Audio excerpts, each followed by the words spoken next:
after Juma prayers, we usually have a short dars.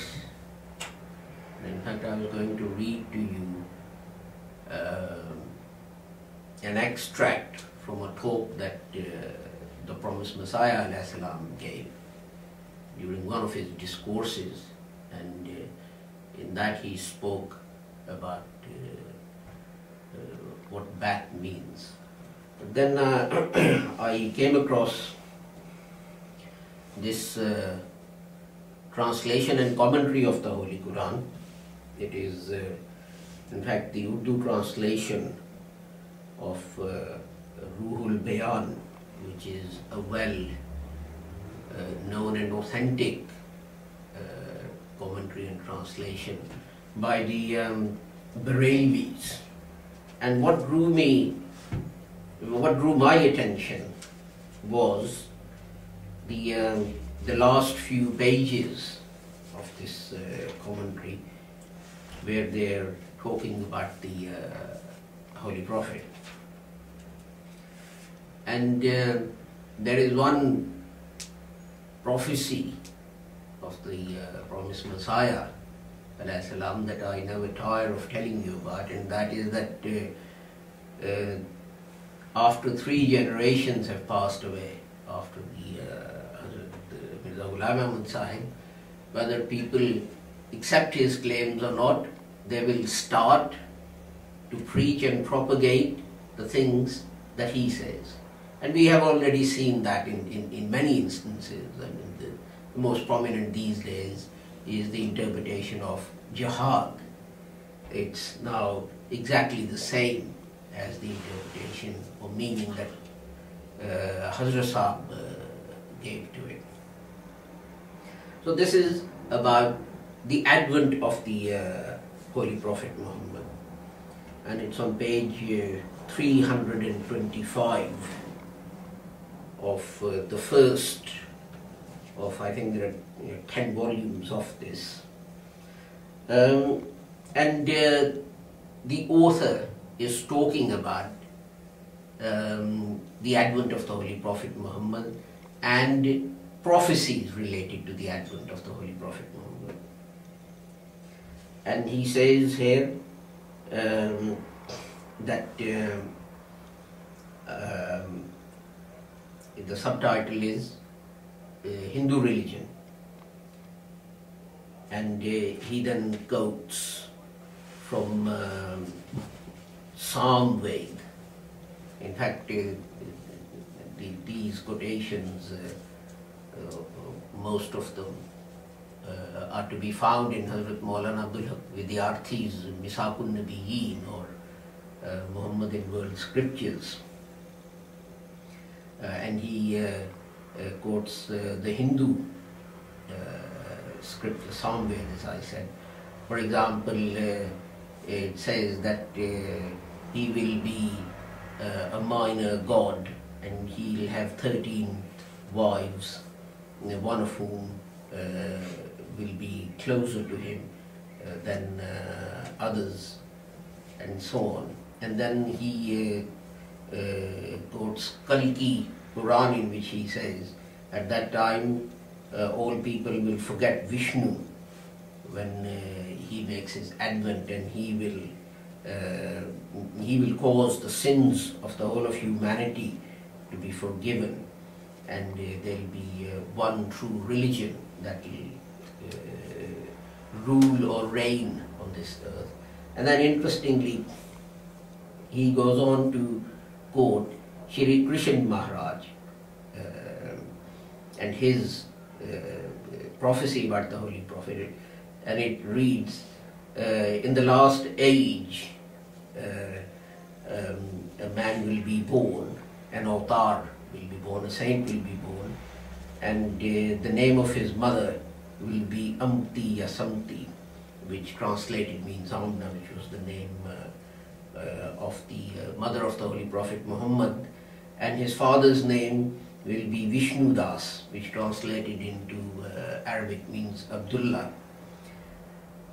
और ये अवतार पहाड़ों के गारों में पहले इबादत करेगा, and then this saint will first worship in the caves of mountains, which we know that the Holy Prophet Muhammad used to do. And his own family, फिर इसको खुद इसी के ख़ानदान के लोगों से तकलीफ होगी, and then his own family will create problems for him, put him into trouble, जिसकी वजह से मजबूर होकर शुमाली पहाड़ों में चला जाएगा, and this will force him to migrate to northern mountains. इसके 4 भाई होंगे. He will have 4 brothers, and this person interprets as Hazrat Abu Bakr, Umar, Usman and Ali Raziyullah Ta'ala anhum. And then there are some signs about Hazrat Aisha Raziyullah Ta'ala and so on and so forth.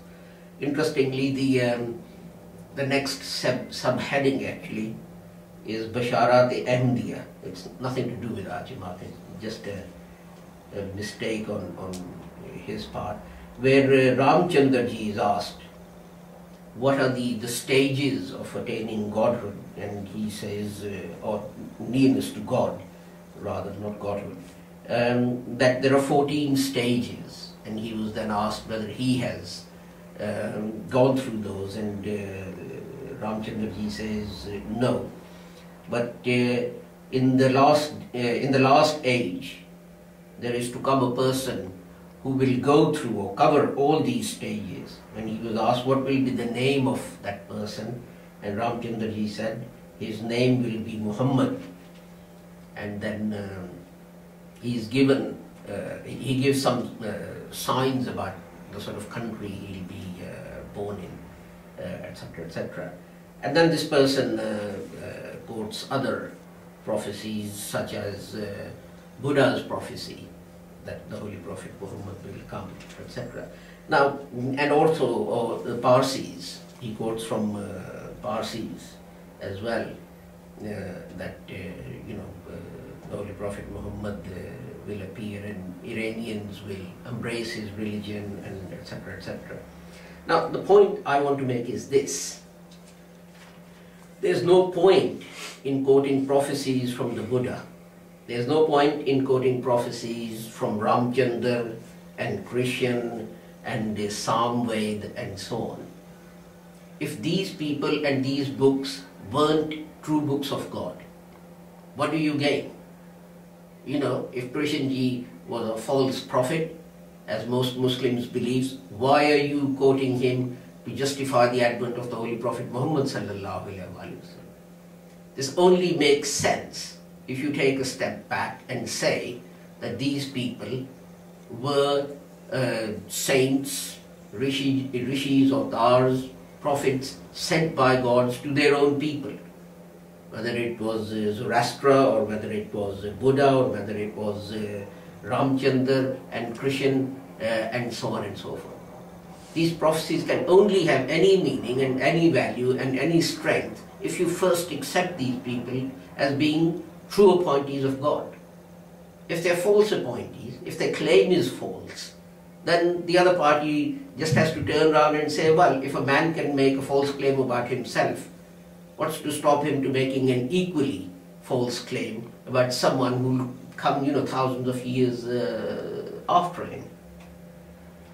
And Hazrat Mirza Ghulam Ahmad was the first person who said that the Quran, in accordance with the verse of the Quran, that we've sent prophets to every nation, some of whom we've mentioned and some we haven't mentioned, means that all of these personalities, Buddha and Krishan and Ramchandar and Zoroaster and so on and so forth, it is possible, it is probable that these people were prophets of their time sent to their own tribes or countries or areas and so on.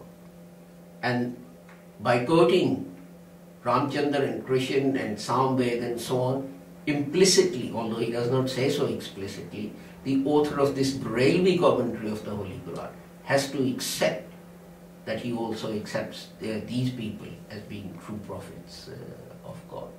And this takes me back to what I said at the beginning, that Hazrat Sahib said, whether you accept my claims or not, a day will come when all of you will accept my interpretation and my teachings of Islam. We are fortunate that these prophecies are being fulfilled before our eyes, and we can see the truth of the promised Messiah ﷺ being established in this world.